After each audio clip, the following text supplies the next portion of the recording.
지금도 이스라엘 예루살렘을 방문하면 예루살렘 한가운데 성전산에 이전에 솔로몬이 여호와께 성전을 지었던 그곳에 헤롯이 지은 성벽이 든든히 자리 잡고 있고, 안타깝게 그 성전산 중심에는 이슬람이 약 1600년 정도 이스라엘을 지배하는 동안에 그곳에 사원을 짓고 있습니다. 예루살렘 성전산이 감람산보다 조금 낮아서 예루살렘 성전에서 동남쪽을 바라보면 산이 하나 능성을 이루고 있는데 그 산이 바로 감람산이라고 합니다. 감람산이라고 이름을 부르는 것은 그 산에 감람나무, 즉 올리브 나무가 많아서 옛날부터 그렇게 불리어졌던 산입니다. 그 감람산 북쪽은 이제 족장로가 이어지는데 여리고로 내려가는 길과 베들레헴으로 내려가는 길이 함께 펼쳐지고 있고, 또한 동남쪽으로 늘어진 그 산 등성이를 따라 그 아래 골짜기가 형성되는데 북에는 성전산, 동남쪽에는 감람산, 그래서 그 골짜기가 펼쳐진 골짜기 넘어 이제 당시에 유대인들이 안식일에 걸어가도 10이 걸리지 않는 1km 거리에 바로 겟셋마네라고 하는 동산이 자리 잡고 있습니다.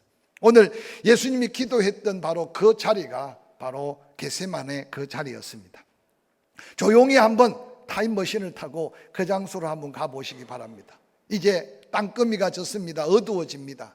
그리고 그 기도론 골짜기에 그리 멀지 않는 예루살렘 성에서 1km가 채 안 되는 겟셋마네 그 동산에서 예수님이 이전에 보지 못했던 절박함과 안타까운 마음으로 기도하는 그 기도가 아마 단순한 독백의 기도가 아니라 땀방울이 변하여 핏방울이 될 정도로 간절한 기도였으니까 아마 나지막한 소리로 제자들의 귓전뿐만 아니라 아마 좀 예민한 사람들은 그 기도론 골짜기를 넘어 예루살렘에도 들리지 않았을까 생각해 봅니다. 바로 겟세마네 동산에 메아리 쳤던 예수 그리스도의 그 기도 소리가 이번 한 주간 계속 우리의 마음을 움직이고 우리의 귓전을 움직이면서 우리가 그 기도를 함께 닮아가며 함께 십자가의 고난을 함께 경험하고 부활의 영광을 참여하는 이 고난 주간 한 주간이 되기를 주의 이름으로 간절히 축원합니다. 오늘 본문에 예수님의 그 안타까운 기도 소리는 아바 아버지, 아버지께서는 모든 것이 가능하오니 이 잔을 내게서 옮기시옵소서. 그러나 나의 원대로 마옵시고 아버지의 원대로 하옵소서라고 하는 짤막한 기도입니다. 오늘 읽은 이 본문의 예수 그리스도의 안타까운 기도는 세상 죄를 지고 가는 어린 양이 고난을 준비하면서 십자가의 그 고난의 첫걸음을 내딛고 있는 현장이 바로 감람산 기슭 겟셋마네 동산이었다는 사실을 소개하고 있습니다.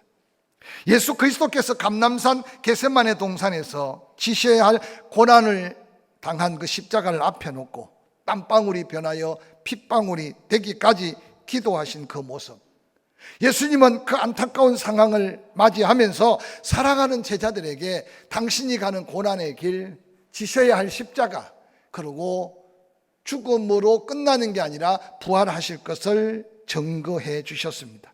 그런데 안타깝게도 제자들은 자신의 환상적 꿈과 자신의 어떤 기대감이 산산이 부서지는 것 같은 현실 속에서 깊은 좌절과 절망감에 사로잡혀 기도하기는커녕 깊이 졸고 있는 모습이 바로 겟세마네 동산에서 예수님이 고통 가운데 기도하는 그 곁에 제자들의 모습으로 성경은 우리에게 비춰주고 있습니다. 예수 그리스도께서 홀로 고통의 십자가를 지기 위해 몸부림치며 기도하는 그 기도 속에 제자들은 함께 그 고통을 경험하지 못하고 함께 기도하지 못하는 그 모습을 바라보면서 이 말씀을 오늘 2000년이 지난 우리가 다시 한번 고난주간을 맞이하며 묵상하면서 우리의 영적인 모습, 우리의 삶의 모습 속에 예수 그리스도와 관계, 하나님의 뜻을 얼마나 이해하고 우리는 기도하고 있는가 한번 자신을 돌아보는 기회로 삼아서 혹이라도 제자들처럼 허망된 꾼, 잘못된 것을 구하고 있지 않는가를 찾아보고 이 고난주간 한 주간만이라도 예수 그리스도의 마음을 좀 더 깊이 이해하고 받은 사랑과 은혜를 다시 한번 감사하면서 이제까지 나를 위해서만 구하고 우리를 위해서만 구했다면 이 한 주간만이라도 나라와 민족을 위해 우리가 기도하지 않으면 누가 기도할까 생각하면서 비판하기는 쉽고 판단하기는 쉽지만 기도하기가 쉽지 않은 이때 우리만이라도 한 끼라도 금식해 가며 예수님과 함께 겟세마네 동산에 기도하기를 원하는 그 간절함이 있기를 주의 이름으로 간절히 축원합니다. 또한 뿐만 아니라 세상을 조금만 더 눈을 열어 돌아보면 내 가정, 내 가족을 넘어서서 나의 가까운 이웃들, 예루살렘에서 여리고로 내려가다 강도 만난 자 같이 말 못할 고통 속에 헤매이는 수많은 이웃들이 많습니다.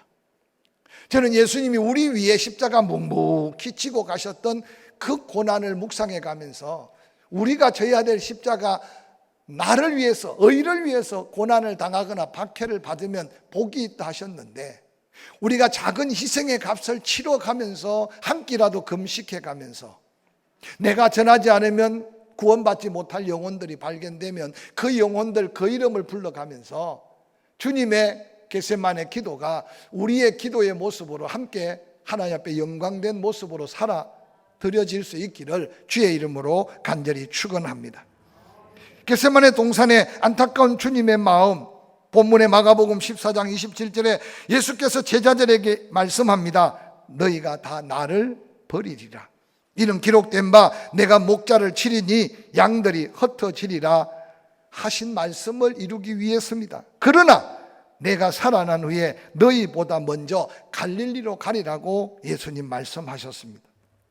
오늘 본문의 말씀을 좀 깊이 묵상해 보면 예수 그리스도께서는 제자들이 다 당신을 버리고 떠날 것을 아셨습니다. 그럼에도 예수님은 책망하거나 나무라기보다는 끝까지 변함없는 사랑으로 그 제자들을 대하고 있는 그 사랑이 바로 우리를 사랑하신 예수님의 사랑이고 아가페적 사랑이며 변함없는 끝까지 사랑한 하나님의 사랑인 것을 한번 다시 기억하시기를 주의 이름으로 간절히 축원합니다. 뿐만 아니라 제자들이 듣든 아니 듣든 예수님은 계속 십자가의 고난과 부활에 대한 놀라운 비밀을 제자들에게 일러주셨습니다. 그러고는 본문 마가복음 11장 28절에 예수 그리스도께서는 관심 없는 제자들이지만 그들이 듣지 않을지라도 예수님은 말씀할 수밖에 없는 사랑의 고백, 내가 살아난다. 그러고 너희보다 먼저 갈릴리로 갈 것이다. 이 말은 다른 말로 말하면 지금은 너희들이 이 십자가의 고난에 동참하지 못하고 지금은 너희들이 나의 고난과 죽음의 의미를 깨닫지 못했지만 그러나 언젠가 연약한 믿음을 일깨우고 귀한 복음의 사명을 깨달을 때 내가 먼저 가서 기다리는 갈릴리에서 부활한 나를 만나게 될 것이라는 놀라운 소망의 말씀을 예수님께서 던져주십니다. 저는 이 말씀을 묵상하다가 예수님의 이 말씀을 들은 제자들 중에 누가 이 말씀을 마음에 두었겠습니까? 그럼에도 불구하고 예수님은 제자들에게 지금 연약함이 있을지라도 곧 다시 성령 받고 곧 다시 능력을 받게 되면 바로 그 십자가 지고 따를 제자들을 우리 예수님은 아셨기 때문에 원망하거나 책망하거나 낭망치 않고 선포한 이 말씀이 고난 중간에 우리를 향한 또 다른 메시지가 무엇인가를 한번 들어보는 기회가 되기를 주의 이름으로 간절히 축원합니다. 다른 제자들은 고개 숙여 묵묵히 어찌할 바를 모르는데 다른 제자들과 다른 반응을 가진 한 사람이 등장합니다. 바로 그가 베드로였습니다. 오늘 함께 읽은 본문 마가복음 14장 29절에 베드로가 여짜오되 다 버릴지라도 나는 그리하지 않겠나이다. 다 버릴지라도 여기 있는 제자들 당신의 말씀대로 다 두렵고 떨림으로 도망갈지라도 나는 그렇지 않겠나이다. 오늘 베드로가 제자들을 가리켜 말하는 이 말 속에 그의 자신만만함을 한번 살펴보시기를 바랍니다. 베드로의 자신만만하고 호언장담하는 그 모습 속에 예수 그리스도께서 말씀하신 말씀이 이어집니다. 예수께서 이르시되 30절 내가 진실로 내게 이르노니 오늘 이 밤 닭이 2번 울기 전에 내가 3번 나를 부인하리라고 말씀하셨습니다. 여러분은 이 말씀이 어떻게 들립니까? 너 용기 백백한 거 괜찮다. 너 자신만만한 거 오케이. 다른 제자들 앞에 당당하게 나설 수 있는 인간적 확신도 좋다. 그런데 미안하지만 이 밤에 닭이 2번 울기 전에 네가 나를 3번 부인할 거라는 주님의 이 말씀을 들었을 때 여러분은 어떤 반응을 보여야 될 것 같습니까? 그러나 안타깝게도 베드로는 예수님의 마음과 말씀의 의미를 헤아리지 못한 것 같습니다. 여전히 자기 생각에 충만하고 자기 자신감에 사로잡혀 있는 베드로를 마가복음 14장 31절은 이렇게 말합니다. 베드로가 힘있게 말합니다. 더 용기를 내어 자신만만하게 말합니다. 내가 주와 함께 죽을지언정 주를 부인하지 않겠나이다 하고, 베드로가 하도 자신만만하게 이야기하니 제자들도 그때서 고개를 끄덕끄덕 하고 있는 모습이 오늘 본문이 우리에게 보여주는 상황입니다.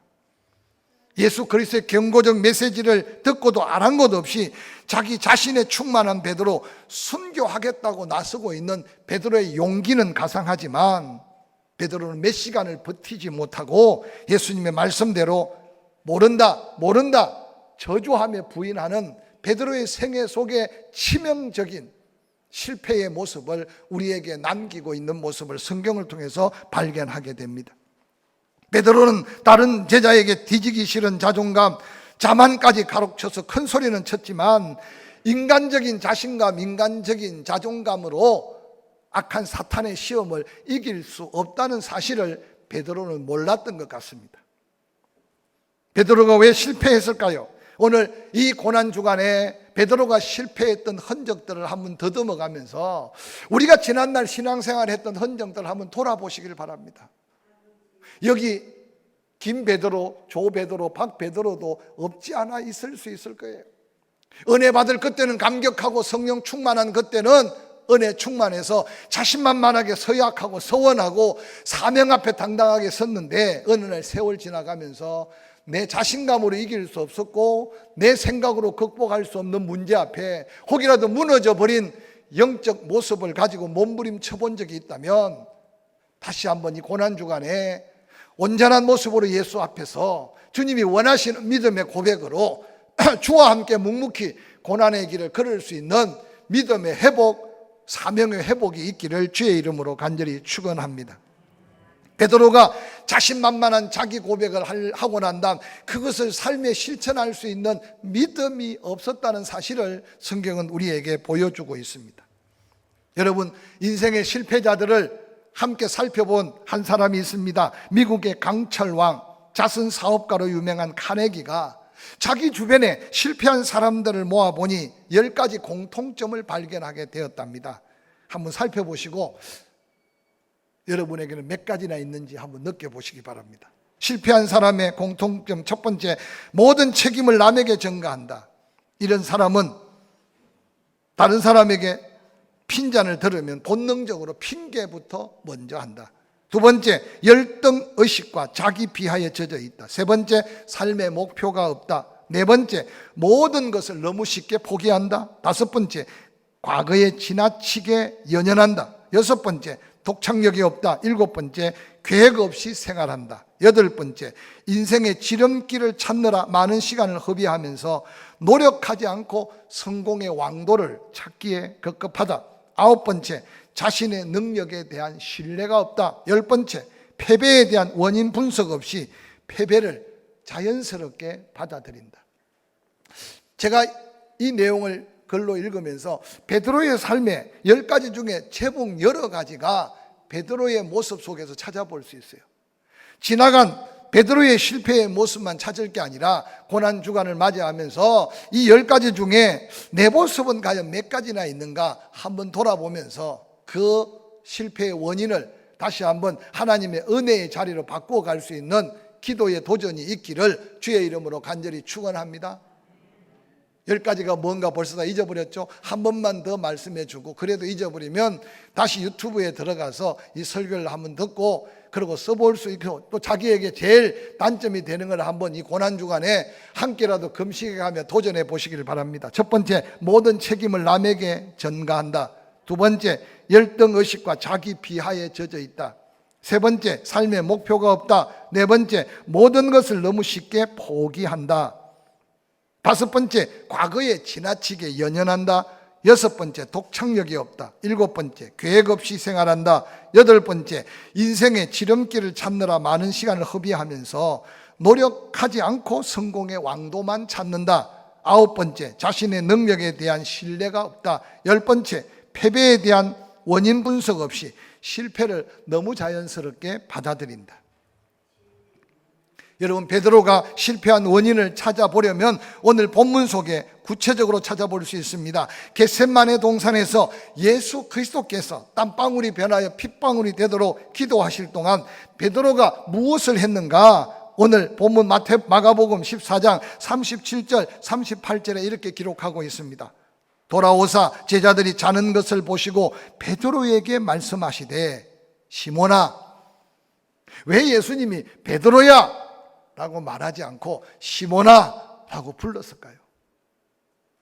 이름의 의미 속에 이미 예수님은 요한의 아들 시몬아, 내 이름을 게바라고 하리라. 게바의 번역한 적 반석 베드로란 뜻이고, 이미 예수님이 베드로의 사명을 바라보면서 비전의 이름을 주셨어요. 너는 이제 시몬이 아니라 베드로다. 그런데 3년 동안 은혜를 입고 사명을 받았는데도 오늘 이 겟세마네 동산에서는 베드로도 자기의 생각, 자기의 환상이 다 깨어지고 좌절하고 절망하고 낙심하고 그 가운데 하면서 피곤만 계속 닥쳐오고 몸의 피곤을 이길 수 있는 영적인 힘을 잃어버리고, 지금 예수님은 다른 제자보다 야고보, 요한, 베드로를 데리고 예수님이 기도하면 호흡하는 소리까지 들릴 수 있는 가까운 거리에 함께 그 고난의 잔, 함께 그 십자가를 지는 첫걸음을 딛기를 원하는데 베드로는 지금 자고 있어요.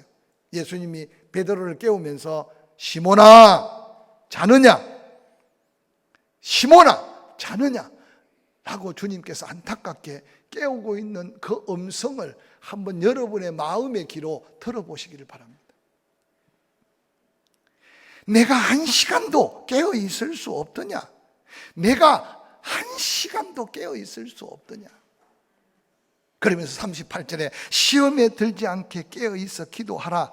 마음에는 원이로되 육신이 약하도다 라고 안타까워하며 베드로를 깨우시는 예수님의 그 모습을 한번 영적인 눈으로 한번 바라보는 이 고난주간이 될 수 있기를 주의 이름으로 간절히 축원합니다. 조금 전까지 다 버릴지라도 나는 그리하지 않겠습니다. 예수님이 닭 울기 전에 3번 부인할 거라고 하는데도 베드로는 자기 충만해서 힘있게 말합니다. 내가 주와 함께 죽을지언정 주를 부인하지 않겠습니다. 우리 예수님이 기대하고 있는 방법은 뭐겠어요? 큰 소리 치는 걸 기대하고 있겠어요? 자신감을 잃지 말기를 기대하고 있었겠습니까? 그런데 안타깝게도 계리에 찬 용기 백백한 그 큰 소리, 몇 시간 지나지 않아 베드로는 어느 날 순식간에 무너져 버린 베드로의 모습을 성경은 그대로 보여주고 있습니다. 닭이 울기 전에 3번 부인하라는 말씀을 좀 더 심각한 마음으로 받아들였어야만 했습니다. 자기 생각, 자기 자만심으로 가득한 베드로일지라도 예수님의 그 심각하게 말하는 그 말씀 속에 내가 그 말씀을 받아들고 나의 어떤 모습을 다시 한번 하나님 앞에, 예수 그리스도 앞에 이해되지 않으면, 아니 예수님 이 상황에 내가 어떻게 해야 합니까? 라고 묻기라도 해야 될 모습이 베드로의 모습이 아니겠습니까? 오늘 저는 이 겟세마네 동산에서 예수님과 베드로의 대화 속에 세상을 바라보시는 예수님의 마음을 한번 헤아리는 기회가 되었으면 좋겠어요. 너무 멀리까지 걸 것도 없고 우리가 살아가는 조국 대한민국의 현실을 바라보면서 여러분 뭘 기대합니까? 뭘 바라볼 수 있습니까? 우리가 하나님 앞에 기도하는 제목이 뭐겠습니까? 날 기도할 때 정치하는 사람 정치 좀 똑바르게 해주시고, 경제인들 좀 양심껏 좀 잘 살아서 우리도 잘 살게 해주시고, 코로나19 하나님 속히 불듯이 그냥 한순간에 그냥 날아가게 해주시고, 나는 평안히 잘 먹고 잘 살게 해주시고, 극단적으로 그렇게 기도하지 않지만 어느 날 우리는 그러한 모습으로 하나님 앞에 서 있는 그리스도인의 한 사람이 아닌가, 이 고난 주간만이라도 한번 돌아볼 수 있었으면 좋겠습니다. 늘 강조하지만 전 세계 기독교 2000년 역사 속에 조국 대한민국 같은 복음의 역사, 교회 부흥의 역사, 하나님의 선한 축복의 역사를 경험한 나라와 민족이 없다니까요. 지금 우리가 눈앞에 펼쳐진 땅끝까지 복음 전할 나라가 어디 있으면 민족이 어디 있습니까? 너무 놀라운 것은 그럼에도 불구하고 지금 코로나19 때문에 문 밖을 나갈 수도 없는데도 대부분 한국의 선교사님들은 다 그 험악한 선교지로 다 복귀했어요. 이번에 몽골에 신학교에 개강 부흥회를 한다고 줌으로 부흥회를 하는데 제 평생 또 아무도 없는 공간에 이틀 동안 그저 하루에 85분씩 3번씩 4번씩 그러고는 설교를 했는데요. 그 영혼들을 사랑하니까 신학생들이 한 자리에 모일 수도 없고, 여러분 통신이 안 좋은데도 자기 핸드폰 하나를 붙들고 이곳에서 전하는 말씀을 들고 아멘 아멘, 아무도 모이지 말라고 하니까 그래도 그 가운데 선교사들이 그 어려운 여건을 극복해 가면서 또 졸업을 시키고 또 다시 줌으로 강의를 하고, 우리가 함께 기도하고 선교하는 필리핀 까비떼에 있는 제일연합기도학교, 지금 필리핀은 하루에 7,000명씩 지금 코로나가 계속 발발해서 공항 모든 학교 모든 것들 다 클로즈 됐어요. 그냥 나라 전체가 학생들이 다 유급되는 거예요. 유급. 상상해 보세요. 그냥 다 유급이에요. 그래도 유일하게 교육부에서 온라인으로 수업을 할 수 있는 그런 시스템이 되면 학교를 허가해 줘서 1200명이 정원인데 1020명을 모집해서 지난 1년 동안 온라인 수업을 해서 학생들이 지금 유급을 당하지 않고 졸업하고 또 다시 새로운 학기 8월 달에 시작되는데 학생들을 모집하고 있대요. 여러분 기억하십시오. 우리가 받은 은혜, 우리가 받은 축복, 우리가 받은 여러 가지 하나님의 놀라운 은혜들이 그냥 나만 잘 먹고 잘 살기 위한 게 아님을 이 고난 중간에 다시 한번 기억하시기를 주의 이름으로 간절히 축원합니다. 시몬을 향해 베드로, 너가 아직 자고 있느냐라고 깨우시는 예수님, 시험에 들지 않게 잠시라도 깨어 있을 수 없느냐고 안타깝게 외치는 그 음성이 저는 한국 교회를 향해 무언가 하나님이 들리는 메시지가 있고 하나님이 선포하고자 하는 안타까운 마음이 있음을 깨달을 수 있기를 주의 이름으로 간절히 축원합니다. 남까지 걱정할 거 없고 우리만이라도 이 한 주간 지금까지 나를 위해 구해서 받은 은혜 감사하시고 지금까지 우리 가정에 내려준 하나님의 특별한 은혜 감사하시되 이 한 주간이라도 고난 주간에 예수 그리스도의 기도에 동참해 가면서 나 아닌 다른 사람, 나를 통해서 누군가가 힘을 얻고 일어서고 고침받고 구원받아야 될 영혼을 위해서 한 끼라도 금식해 가며 예수 그리스도 앞에 함께 깨어있는 저와 여러분이 될 수 있기를 주의 이름으로 간절히 축원합니다.